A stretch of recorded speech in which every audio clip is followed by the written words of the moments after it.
Dear students, the topic that we are going to see today is scope of microbiology. Every time a student takes this subject as one of her majors, the first thing that he or she asks is, what is the scope of this subject? By saying this, what they really mean is, do they get paid by studying this subject? That means, do they get any paid jobs by studying this subject? But it does not have such a simple meaning. Scope means, by studying this subject, what kind of future prospects you have in pursuing this subject. What kind of future efforts, future contributions that you can do to the society by studying this subject. This is what actual scope means. See, if you want to become a teacher or if you want to get a white-collar job, this might not be a very suitable subject for you.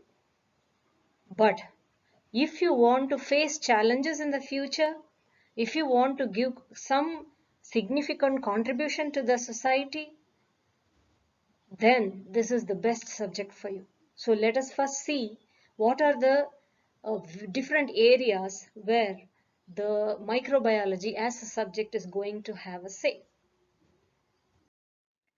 Let me first give this statement very clearly to you. Microbiology is thoroughly a practical subject. What is meant by that? Though initially to understand microbiology, to understand microorganisms, you might be studying certain facts like their shape, their structure, their activities, their taxonomy, all these basic subjects you will be studying in the beginning just to understand these microorganisms. But once you understand them, the next thing what you will be doing is you're going to be concerned principally with the things that microorganisms are going to do and with the practical aspects of their activities on human affairs.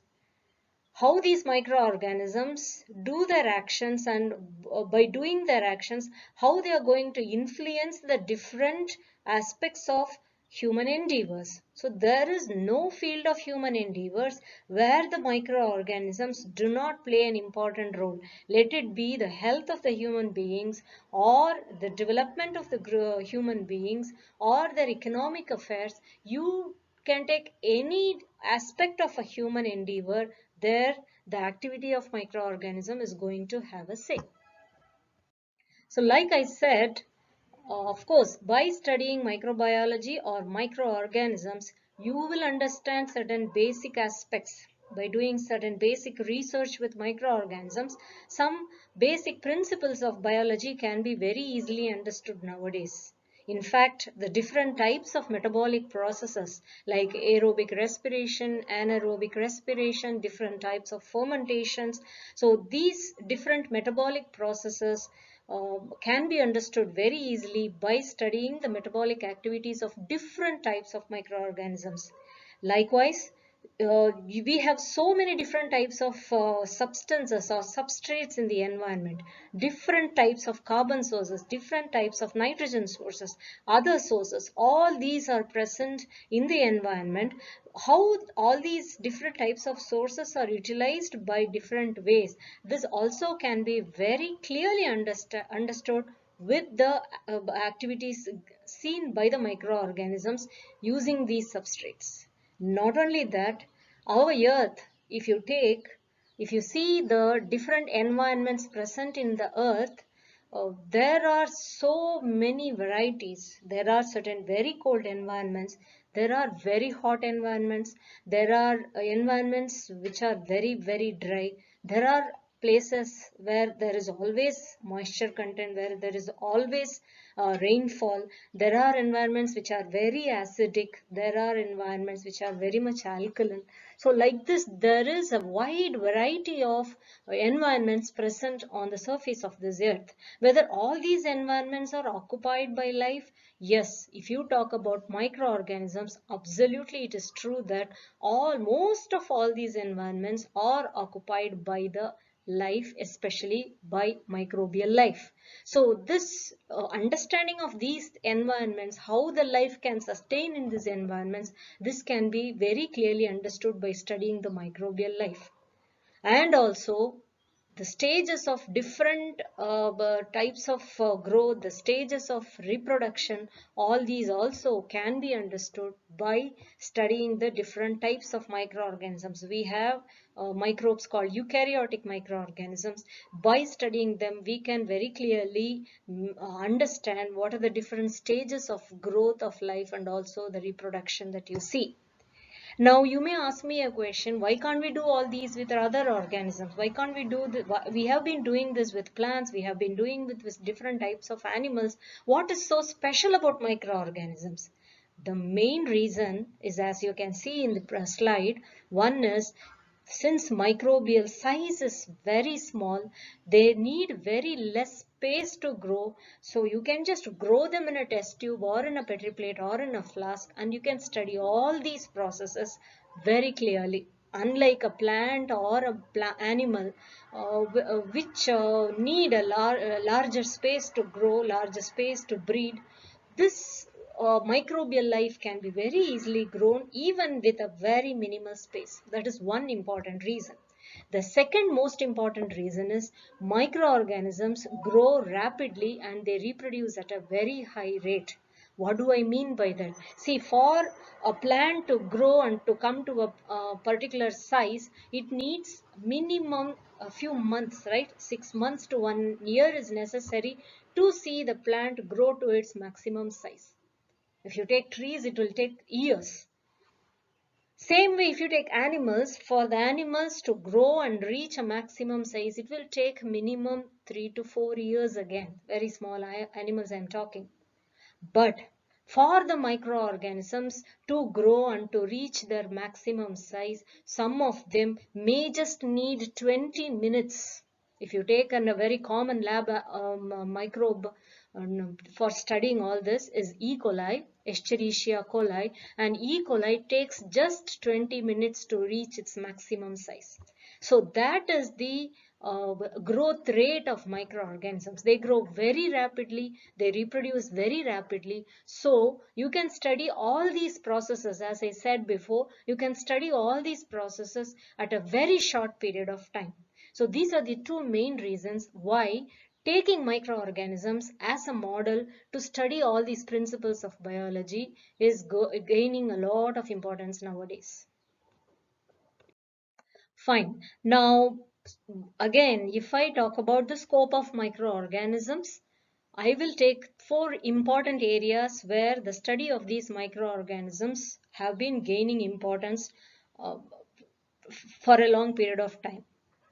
The first and foremost area where the application of microorganism is very much done is in human health, or you can also call it a scope of microorganism in medicine. Both are one and same.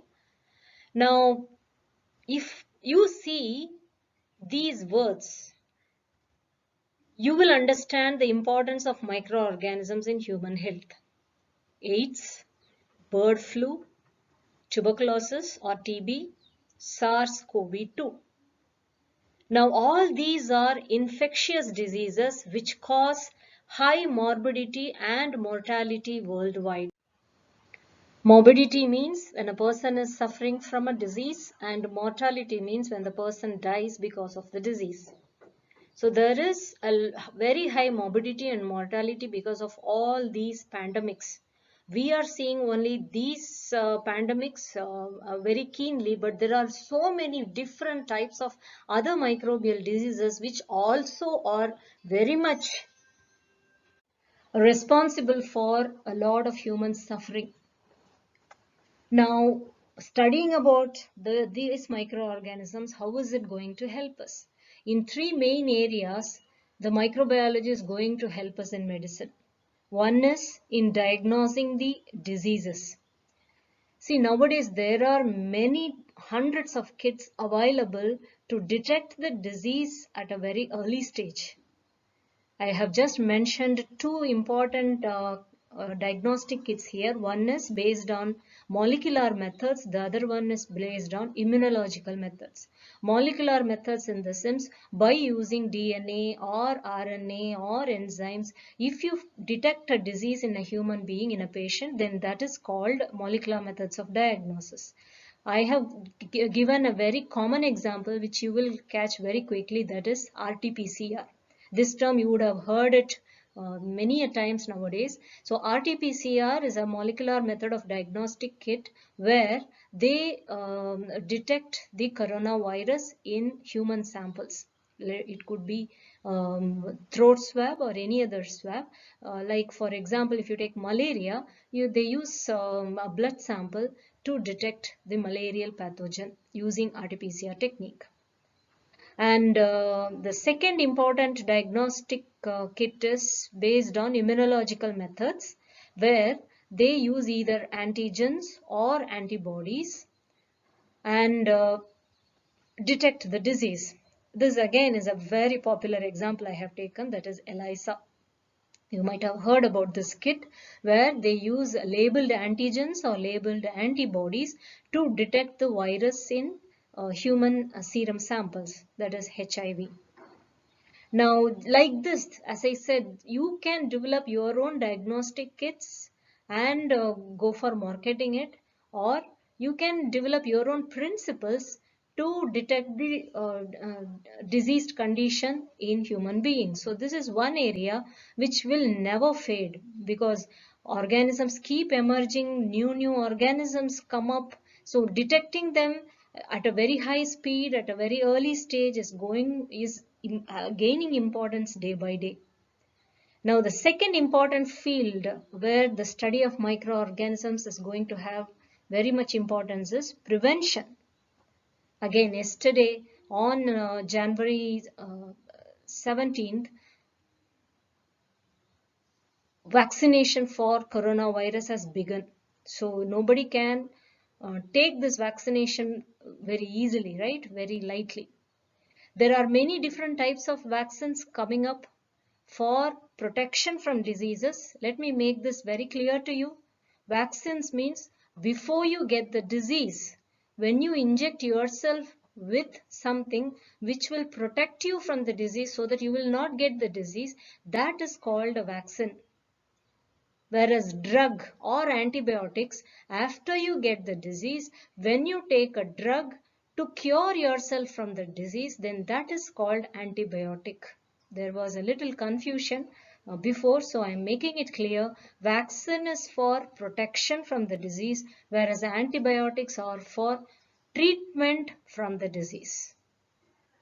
Now, different types of vaccines are there, which you will be studying in detail in later semesters. But there are certain vaccines which are very commonly used, which are very routinely developed for different types of diseases. I have mentioned a few here. The first one is the recombinant vaccine, which is based on genetically engineered microorganisms. They will take a microorganism, they will make some modifications in its genetic structure, and then they use it as a vaccine. Example is Covishield. You might have heard about this vaccine, which has been developed by Serum Institute of India and Pfizer, where the adenovirus vector has been genetically modified and it has been attached with the spike protein from coronavirus, and this is a recombinant vaccine. The second type of vaccine is killed vaccine, where the disease causing organism itself will be killed by some means, by either heat treatment or by chemicals, and then it will be used as vaccine. One such vaccine is hepatitis A vaccine, and you can also add Covaxin here, which has been developed by Bharat Biotech. So that is a killed vaccine where the coronavirus has been killed and used as a vaccine. The third one is the live attenuated vaccine. Here, the disease-causing agent will not be killed, but it will be inactivated in such a way, it will be weakened in such a way that it cannot cause the disease anymore. But it will be alive. It can enter inside the body. It will be alive. And because of its slight growth in the body will develop immune response. So such a vaccine also is very effective, and I have mentioned one example here for such a vaccine, oral polio vaccine. In mass vaccination program, the OPV what they give is a live attenuated vaccine. And the last one is the subunit vaccine. Here, whole pathogen, whole microorganism will not be used as a vaccine. Just a part of the microorganism. It could be a spike protein, it could be just a cell wall, or it could be just an RNA or DNA can be used as the vaccine. So such a vaccine is called subunit vaccine, and one example for that is hepatitis B vaccine. So like this, you can do your research in such a way that what type of a structure, what type of a vector can be used to develop a vaccine can be done very effectively, and it can be given to industries for further improvisation, improvement in that, and you can go for the development of new vaccines for different types of diseases. There is no shortage for emerging diseases, so there is always a scope in this particular field that you do research, you find out the different preventive ways for fighting the infections. Okay, the third important area where the microorganisms are going to be important is treatment of diseases. See, we know that there are many different types of antibiotics available in the market to treat different types of diseases, isn't it? So once you discover a drug, once you put it in the market, do you think your work is over? No. Actually, what happens is, what has been happening is, when Alexander Fleming first introduced penicillin, everybody thought this is the solution. All the microbial diseases are going to be cured. There will not be any microbial diseases anymore. But what happened was, within a very short period of time, say some for 4 to 5 years, slowly the microorganisms have started growing resistance to penicillin. That means even if you give penicillin dose, the organism is not going to die. It is going to cause the disease in the same rate as it was before. Now, what does that mean? It is not only the human beings, even the microorganisms do evolve in nature. So that means there will be a scope for the development of new drugs all the time. You cannot be satisfied with one drug and say that it can cure all the diseases. No.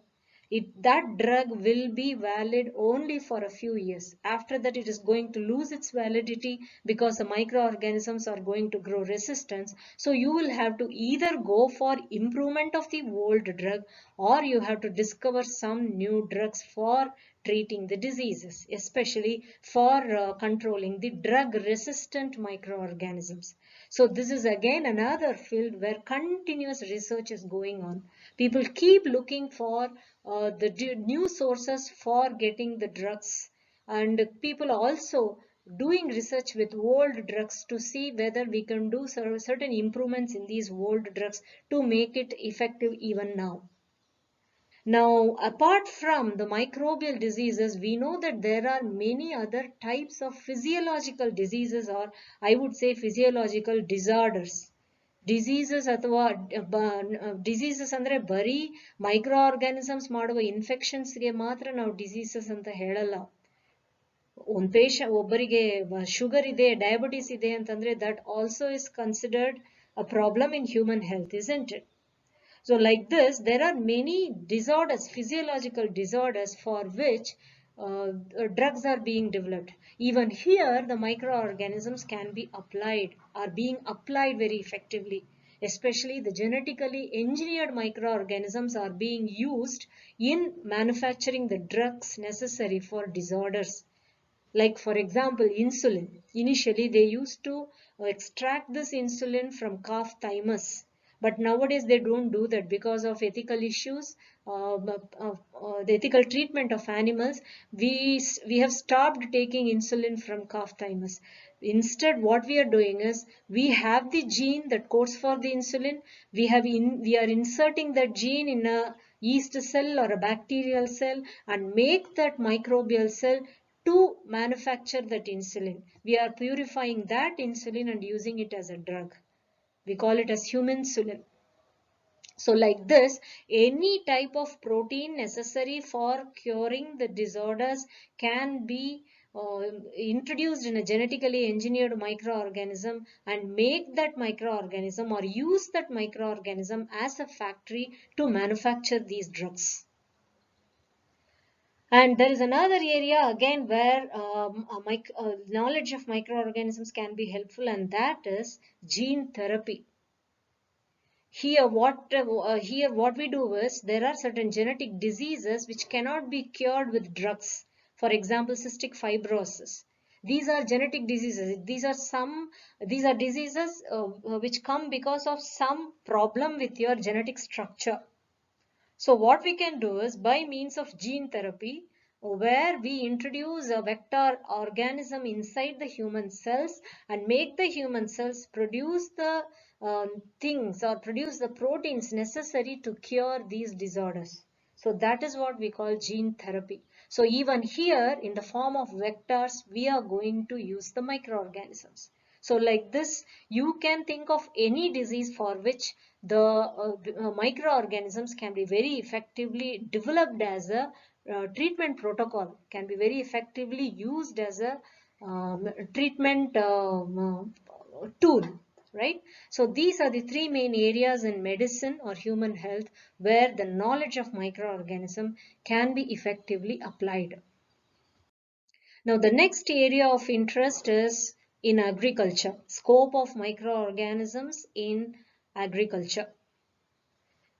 Now, we grow different types of crops for different purposes, and by using the land again and again, we face two important problems. One is the crops will not get enough nutrients from the soil because of overusage, and the second is the crops may be affected by different types of pests or different types of diseases, right? So in both these areas you can exploit the role of microorganism in effectively combating these two problems. What is it?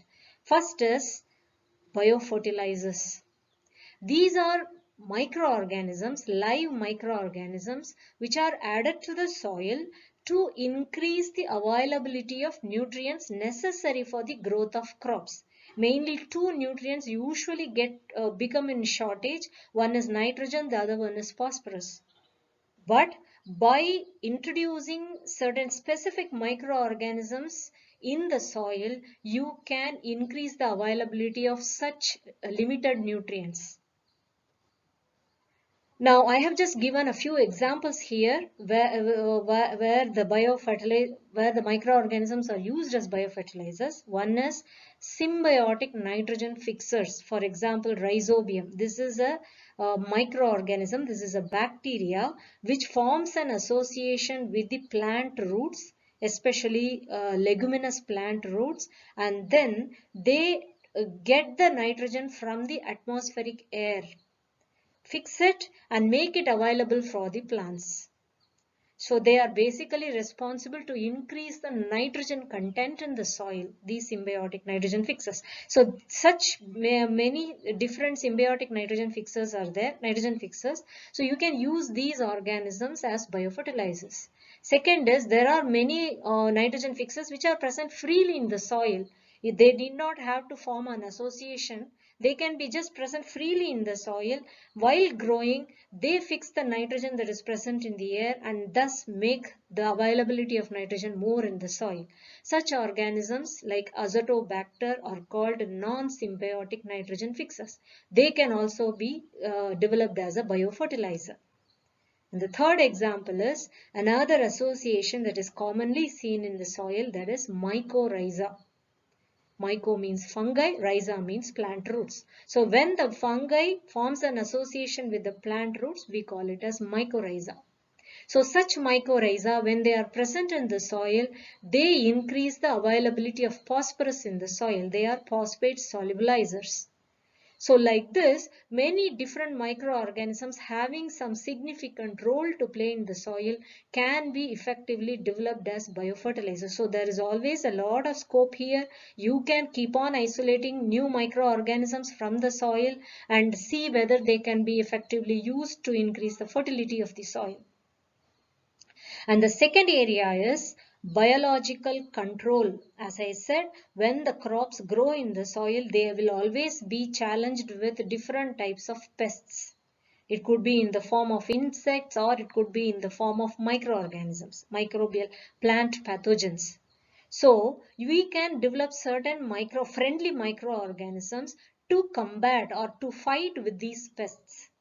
So I have just mentioned some examples here which have already been developed as biological control agents. One is microbial insecticides. These are microorganisms which will control the growth of insect pests. And one example for this microbial insecticide is Bacillus thuringiensis. You would have heard about BT cotton, BT brinjal, right? What does this BT means? It is Bacillus thuringiensis. Now, I am not talking about those BT cotton and BT brinjal. What I am talking here is this gram-positive microorganism, this gram-positive bacteria can be exploited to control the insect pests.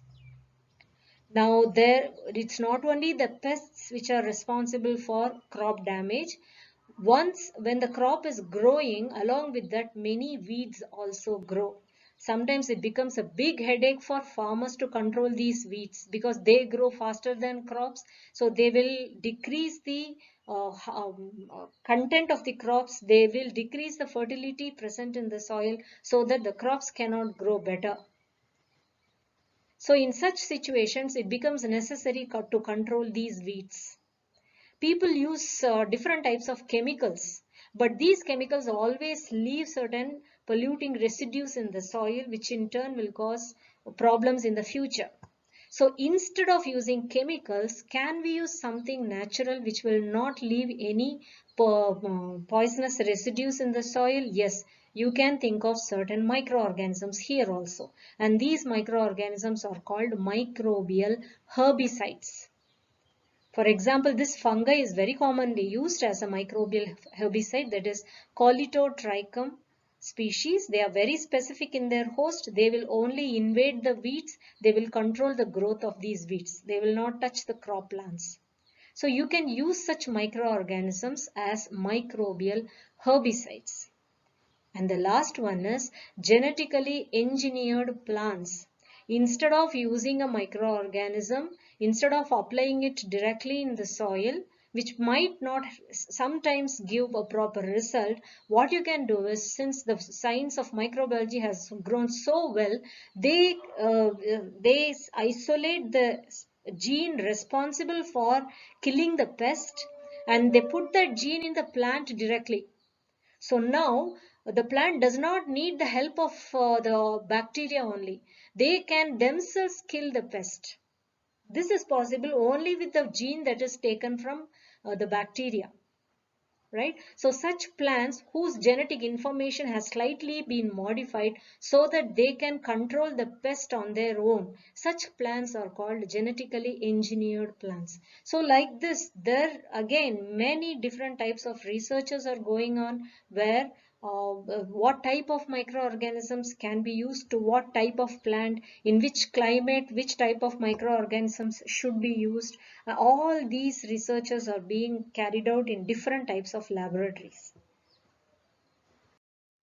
The next area where the study of microorganisms can be applied is in different types of industries. I have just mentioned 2 to 3 industries here. Let us see those industries in detail. The first one is in food industries. See, when you say food, we know that one major problem is in food is spoilage of food or foodborne diseases. There is difference between these two. Spoilage of food means some chemical or physical changes happens in the food which makes the food unfit for consumption. Whereas there is another aspect called foodborne diseases where after you consume the food you get some types of diseases.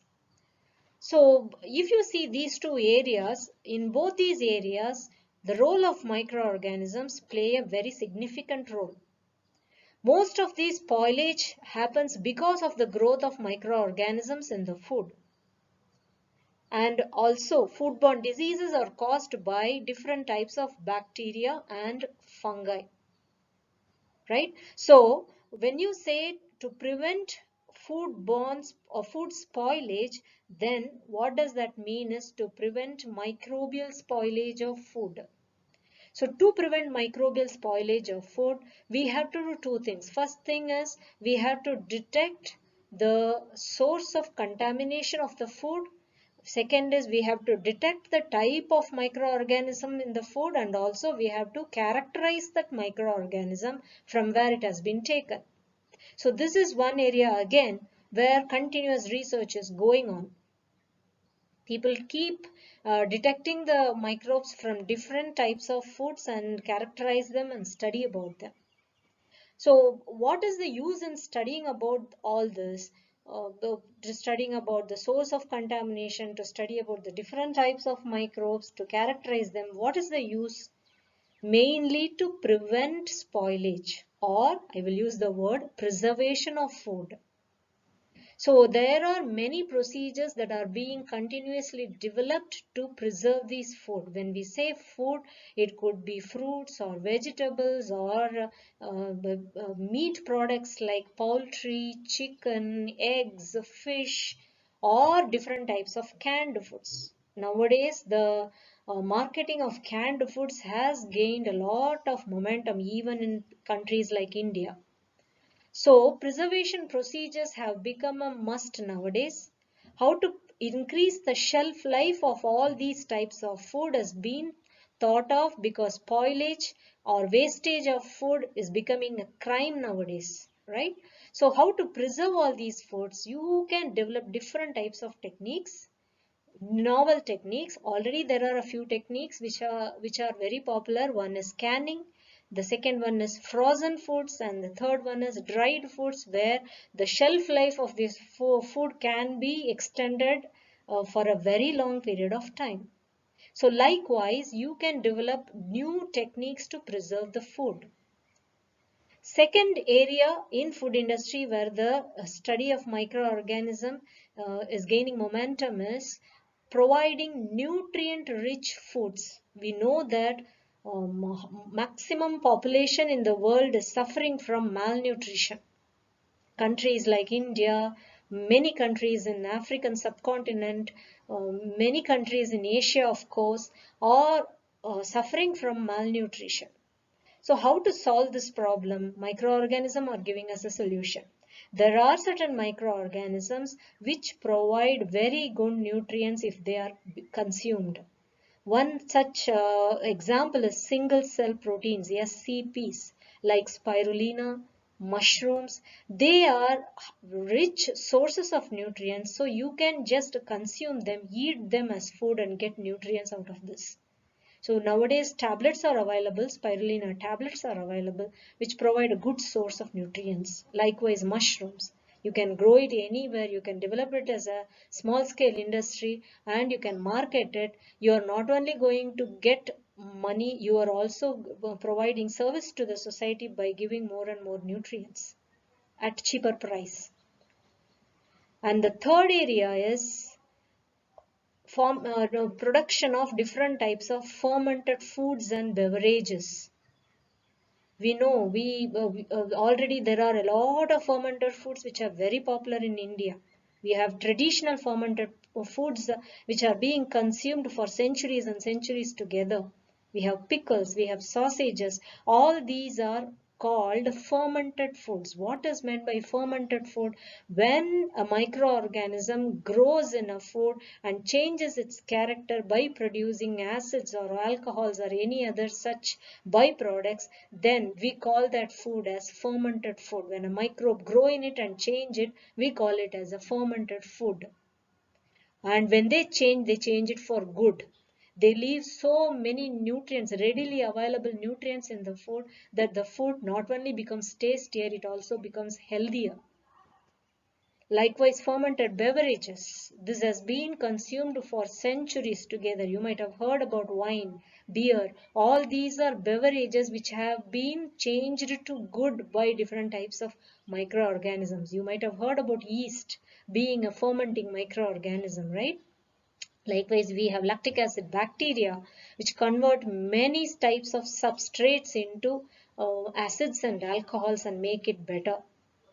We also eat a lot of baked goods like bread. This is also readily available foods. These are also prepared using the microorganisms. So again, a scope of studying microbiology in food industries is always there. It was there before, it is there now, it will be there in the future also. The second industry is the dairy industry, which is connected with the food industry, of course, because we consume milk on a day-to-day basis as food. So the milk-based products are called dairy products. And most of the dairy products, if you see cheese or yogurt or buttermilk or shrikhand, you have so many different types of dairy products. All these are actually fermented dairy products. That means they have made some specific microorganisms to grow in the milk, so that the milk has been converted to some other product and is sold, because their taste becomes better, their shelf life extends, and instead of having milk, you can have different types of dairy products. Problem with milk is you cannot keep the milk for more than a day. The shelf life is very short, right? But when you convert the milk and make it into cheese or yogurt, you can keep it for months together. So like such products, fermented dairy products are being made with the help of microorganisms. The third industry is the pharmaceutical industry. Here, large-scale production of different types of drugs are being manufactured with the help of microorganisms. Different types of antibiotics, different types of vaccines are manufactured in large scale in the pharmaceutical industries. So, the role of microbiologists in the pharmaceutical sector is very, very significant. It's not only the main products that we are talking about, like antibiotics or vaccines, even the area where the pharmaceutical products are being manufactured, the area should be monitored by a microbiologist on a daily basis. So always there will be a few microbiologists present in a pharmaceutical industry. Even if the industry is not producing antibiotics or vaccines, still a microbiologist or a group of microbiologists will always be there in the pharmaceutical industry, because they have to avoid contamination both in the product and also in the venue, in the area where the drugs are being manufactured. And there is another area where microbiologists will always be there, that is in the quality control and R&D department.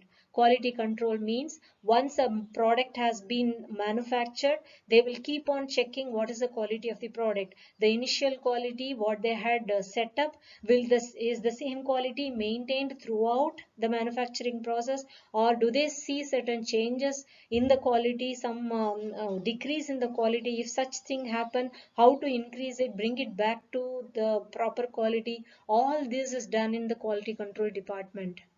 Whereas in R&D, they will always search for new things, new drugs, new antibiotics, some improvisation of the old drugs. All these will be done in the R&D department. Again, microbiologists are always in good demand in pharmaceutical sector. And some other industries like production of organic acids, like for example citric acid, lactic acid, all these are manufactured with the help of microorganisms. Their fermentation properties are being exploited here. Also different types of enzymes like amylases, proteases, pectinases, all these have applications in different areas. So for the production of these enzymes also microorganisms are used. Also alcohols, ethyl alcohol, what you call spirit. So production of this is done using yeasts. So here also microbes are used on a daily basis, regular basis. And of course, nowadays this is getting a lot of importance, that is food safety and quality control. Nowadays, whatever food product that you manufacture, it has to be checked for safety, it has to be labeled. You might have heard about the term FSSAI, Food Safety and Standards Authority of India.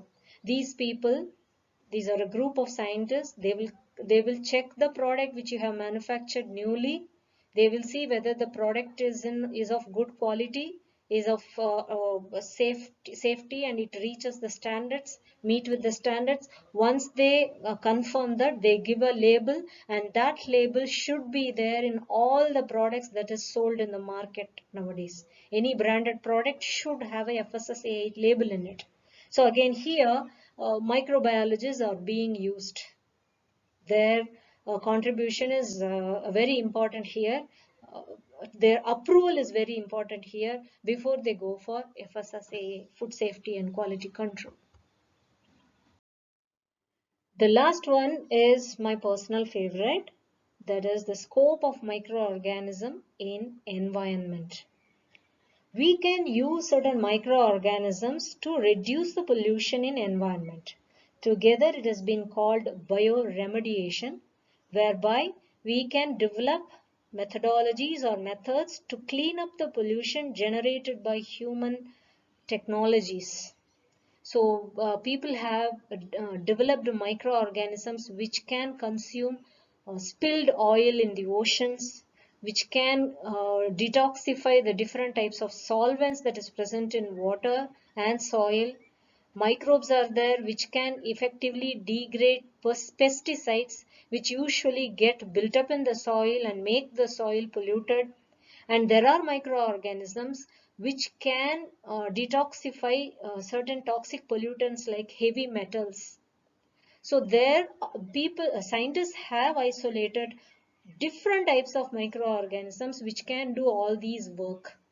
All these cleanup duties can be done by microbes themselves. And there is another area where microbes are being used, that is in biomining. We know that different types of ores are mined from the soil, from the earth, like uranium, copper, iron. These are all extracted from the earth. But when they do it, they leave lot of polluting substances back in the soil, especially the low grade ores, where the amount of these substances will be present in very less amounts, will usually not be exploited because of cost reasons, because to extract iron from a low grade ore is going to be very costly. So they always leave these low grade ores in the soil as such. So what you can do is you can have certain microorganisms like thiobacillus, which if you leave it to grow in these low grade ores, they slowly will leach leach iron from these low grade ores and give it to you in pure form. So extraction of these valuable metals from the soil can be done using microorganisms, specific microorganisms like thiobacillus. So this is what we call biomining. So this is one very vast area where microorganisms are being exploited to clean up the environment. There is another area where by using microorganisms you can develop certain cleaner fuels. When compared to petrol or diesel, you can opt for certain cleaner fuels which will not leave any polluting byproducts in the air or in the soil. So what are those cleaner products? You might have heard about biogas and biofuel like ethanol, right? Biogas or gobar gas, which has been produced from the agricultural waste or animal waste. in an anaerobic environment, that is in an oxygen-free environment, if you leave these agri-waste and animal waste, they will slowly be converted to biogas or methane gas by microorganisms called methanogens.